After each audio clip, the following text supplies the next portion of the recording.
Hi viewers, welcome to our channel. నేను మీ anchor Saritha. ఈరోజు మనతో పాటు సీనియర్ డైరెక్టర్ గీతా కృష్ణ గారు ఉన్నారు. ఆయనతో మాట్లాడదాం. నమస్తే sir. Hi. Sir, Ram Gopal Varma గారు రెహమాన్ గారి మీద ఒక ఘాట్ విమర్శలు చేశారు. ఎలాంటి విమర్శలు చేస్తుంటారు? అసలు ఏం జరిగింది వాళ్ళిద్దరి మధ్య? యాక్చువల్గా నేను చాలా కాలం నుంచి నేను లవ్ చేసే మ్యూజిక్ డైరెక్టర్ ఇళయరాజా. మ్మ్. అక్కడ ఇతను చాలా కాలం తర్వాత వచ్చి చేరాడు. నా రెండో సినిమా అప్పుడు ఏఆర్ రెహమాన్ కోకిలా సినిమాకి అప్పుడు వచ్చాడు కుర్రోడుగా, థర్డ్ కీబోర్డ్ ప్లేయర్గా. నాకు అప్పటి నుంచి దిలీప్గా తెలుసు. నా ప్రతి సినిమాకి పాట అయిపోయిన తర్వాత అందరు మ్యూజిషియన్స్ బ్యాక్ వచ్చి నుంచుంటారు పాట వింటాకి. ఓ.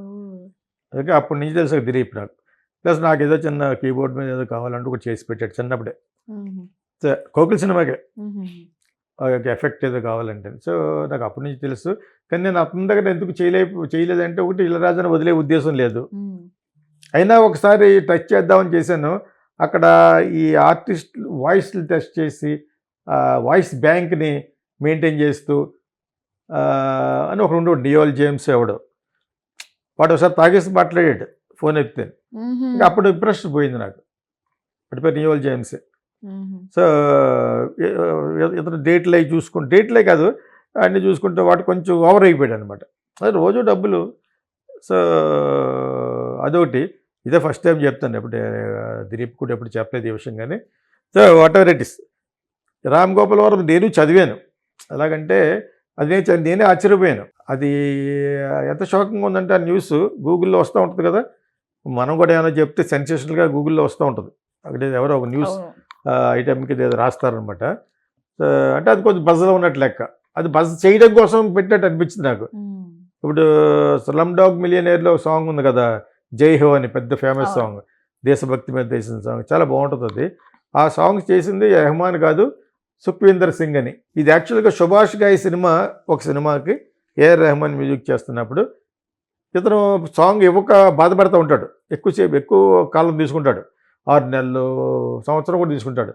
అంతే చాలామంది డ్రాప్ చేసేవారు ఇతన్ని మ్యూజిక్ డైరెక్టర్గానే. అడ్వాన్స్ వచ్చిన తర్వాత పాడుకుందాంలే అనుకునే వాళ్ళలో సుభాష్ గాయ్ ఒకడు. మ్మ్. అయినా కూడా సుభాష్ గాయ్ ఒకసారి నాకు వెంటనే సాంగ్ కావాలని అడిగినప్పుడు ఈ సాంగ్ కంపోజ్ చేసి నువ్వు సుఖ్వీందర్ సింగ్ స్టూడియోకి వెళ్ళండి సార్, నేను అక్కడికి వస్తాను, నేను ఆన్ ది వే వస్తున్నాను బాంబే నుంచి అని చెప్పేసి సుఖ్వీందర్ సింగ్ సింగర్ ఆయన యొక్క రికార్డింగ్ స్టూడియోకి వెళ్తే అక్కడ ఈ సాంగ్ ఉంటే అది ఎవరికైతే మ్యూజిక్ డైరెక్టర్కి ఇస్తానన్నాడో వాళ్ళకి రమ్మన్నాడు సుభాష్ గాయ్ ఓకే. యాక్చువల్గాను. మ్మ్. ఇంకో డైరెక్టర్ పేరు కూడా అది మెన్షన్ చేశారు అక్కడ యాక్చువల్గాను. But Subhash Ghai only mainly ఇతను ఎదురుగుండానే కంపోజ్ చేశారు. అంటే నీవు మ్యూజిక్ డైరెక్టర్ పేస్తే నువ్వు ఆడితో చేయించడం ఏంటని, మ్మ్. నీకు కదా నేను కోట్లు ఇచ్చాను నీకు, నేను మ్మ్. నీకు ఇస్తే నాకు కూడా షాకింగ్ అది. మ్మ్. నేను కూడా first time Ilaiyaraaja will never do such things. Hmm. So అతనికి ఒక సాంగ్ చేయలేవు రాదా, కానీ ఇన్ని సాంగ్లు చేస్తున్నాడు, అన్ని సాంగ్లు కొంచెం రిమార్క్ అంటే ఎవడెవడియో తీసుకున్నాడు పడుతున్నావు మ్మ్. అని అర్థం వచ్చేటట్టుగా రామ్ గోపాల్ వర్మ చెప్పినట్టుగా లెక్క నాకు. అవును. సుఖ్వీందర్ సింగ్ చేస్తే ఆ సాంగ్ తీసుకోమంటావు బట్టి ఆయన నాకు వద్దు ఇది అని అన్నట్టుగా వెళ్ళిపోతే వీళ్ళకి ఇచ్చాడు, వేరే బ్రిటిష్ పీపుల్కి ఇచ్చినట్టున్నాడు స్లమ్ డాగ్ మిలియనర్కి. అది తర్వాత జరిగింది. ఈ జరుగుతున్న ప్రాసెస్లో నువ్వు అతనితో చేయించడం ఏంటి, నేను నీకు డబ్బులు ఇస్తేనే అప్పుడు అన్నాడట. ఆ డైలాగ్ చెప్పాడు ఎందుకు, ఇది కొసమెరుపు. ఓకే. నీకు నా పేరు కావాలి కానీ నా మ్యూజిక్ ఆడలేదు కదా మీరు అవును. అన్నట్టుగా అవును. మీకు you want AR Rahman name, yes. ఎవరు చేస్తే మీకు ఏంటి అన్నాడట. That was a very big shock for the director. నా ఎదురుగుండానే నువ్వు అలాగంటావా అని చెప్పేసి. అంతే కదా మరి, నా పేరు తగ్గితే మీరు ఎవరు చేశారో ఎవరికి తెలుసు, నేనే చేశాను, నా డ్రైవరే చేశాడు, ఇప్పుడు ఎన్ని పాటలు ఉన్నాయి, నేనే చేశాను, నా డ్రైవరే చేశాడు, మీకేం తెలుసు అన్నాడు. కానీ ఇట్ వాజ్ నాకు అసలు అలాగ అలాగా ఆ టైప్ మనిషి కాదు అనిపిస్తుంది. ఎందుకంటే చాలా మంచి మంచి సాంగ్ చేసుకున్నాడు కదా, అది కొంచెం టైం తీసుకునేవాడు అంతే తప్పితే అలాగే ఎవరు ఒప్పుకోరు, మణిరత్నం వాళ్ళు ఎవరు ఒప్పుకోరు. అయినా కూడా వాళ్ళకు కూడా కొన్ని తెలియదు. ఫైనల్గా నీకు సాంగ్ ఇస్తాను 6 నెలల్లో, అతని టైప్ అంతే. అంతే. అర్థమైనప్పుడు ఇప్పుడు అతని సిస్టర్ కొడుకే G V Prakash, A R Rahman own sister కొడుకాడు. ఓకే. ఆ అమ్మాయి నా వైఫ్ క్లాస్మేట్ స్కూల్లో, A R Rahman sister, mother Muslim కదా. సో వాళ్ళ ఏదో హిందూ చేసుకున్నట్టు ఉంది, వాళ్ళకి పుట్టినోటే జీవి ప్రకాష్ అనమాట. ఓకే. సార్, రాజమౌళి గారు అండ్ మహేష్ బాబు గారికి ఇద్దరి కాంబినేషన్లో ఎలాంటి జోనర్ సినిమా రాబోతుంది? అలాగే మనం రీసెంట్‌గా ఒక మూవీ సక్సెస్ మూవీ మీట్‌లో చూసాము. ఇద్దరు వైఫ్ అండ్ హస్బెండ్ చక్కగా డాన్స్ చేయడం చూసాం. సో ఆ వీడియో చాలా వైరల్ అవుతుంది. దాని గురించి మీ అభిప్రాయం? యాక్చువల్గా రాజమౌళి మనిషి బాగుంటాడు యాక్చువల్గా. గడ్డానికి రంగు గింక వేస్తే ఇంకా యంగ్గా ఉంటాడు కానీ వేయడు. బట్ వాళ్ళ బుక్కులన్నీ బాగుంటాయి యాక్చువల్గా. సో నేను అనుకుంటూ ఉండేవాడిని అప్పుడే అసిస్టెంట్ డైరెక్టర్గా అతను ఒక టీవీ నుంచి వచ్చి కొత్తగా డైరెక్ట్ చేసిన టైం స్టూడెంట్ నెంబర్ 1 ఆ టైంలో ఉన్నప్పుడు చూసినప్పుడు కూడా హీ లుక్స్ గుడ్ యాక్చువల్గా. నా పర్సనల్ అభిప్రాయం సోమ. చాలామంది యాక్టర్ల మీద బాగుంటాడు.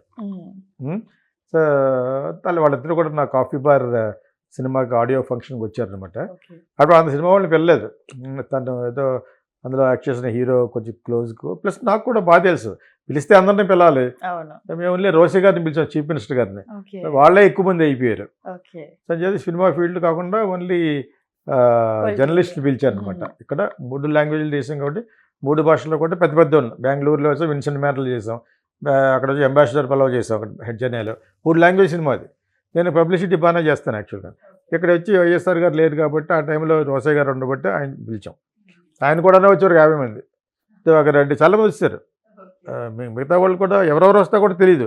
సీఎం గారు కూడా వచ్చారనమాట. అప్పుడు రాజమౌళి ఆ అమ్మాయి కూడా వచ్చిందనమాట. చక్కగా ఇట్స్ గుడ్ పెయిర్ యాక్చువల్గా. He looks good. తను కూడా పర్లేదు. But Rajamouli with good nose and వాళ్ళందరూ డ్యాన్స్ చేస్తున్నప్పుడు నాకు అనిపించింది కింద నుంచి కెమెరా పెట్టారు కదా, అది వాళ్ళంతా చక్కగా చేశారు. అలా ముందు ఏమన్నా ఒక 2-3 రిహార్సల్ ఏమైనా చేశారేమో కూడా అనిపించింది నాకు యాక్చువల్గాను. That's good. I felt very happy. Come kind of a josh అనమాట. ఆ సినిమా ఎవరైతే పిలిచారో వాళ్ళకు కూడా ఇది సరదాగా ఉన్నట్టు లెక్క. తర్వాత నువ్వు అడిగిన దాంట్లో ఇంకొక ఏంటంటే మహేష్ బాబుతో ఏ జోనర్ నాకు ఇంట్రెస్టింగ్గానే ఉంది.